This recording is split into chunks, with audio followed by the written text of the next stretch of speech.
ഉണ്ടെന്നുള്ള ചിന്തയാണ്, പക്ഷെ ഇല്ല.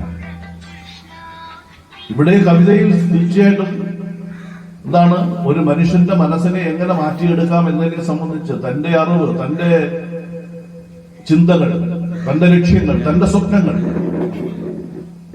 അത് മനുഷ്യന്റെ മനസ്സിലേക്ക് കടത്തിവിട്ടുകൊണ്ട് തീർച്ചയായും സമൂഹം ഇന്ന് നേരിടുന്ന വൈകാരികമായിട്ടുള്ള മനുഷ്യൻ പലപ്പോഴും ഉണ്ട് എന്നടിക്കുന്ന പ്രേമം, സ്നേഹം, അത് ഇല്ലാത്ത ഒരു അന്തരീക്ഷത്തിലൂടെയാണ് നാം കടന്നു പോകുന്നത് എന്നതിനെ സംബന്ധിച്ചിട്ട് വളരെ വിശദമായി ഭൂമിയെ സംബന്ധിച്ചും പ്രകൃതിയെ സംബന്ധിച്ചും അമ്മയെ സംബന്ധിച്ചും മകനെ എല്ലാത്തിനെയും സംബന്ധിച്ചുള്ള സർവ്വ കാര്യങ്ങളെ സംബന്ധിച്ച് വളരെ വിശദമായി ഈ കവിതയിലൂടെ രചിക്കാൻ ശശികലയ്ക്ക് കഴിഞ്ഞിട്ടുണ്ട്.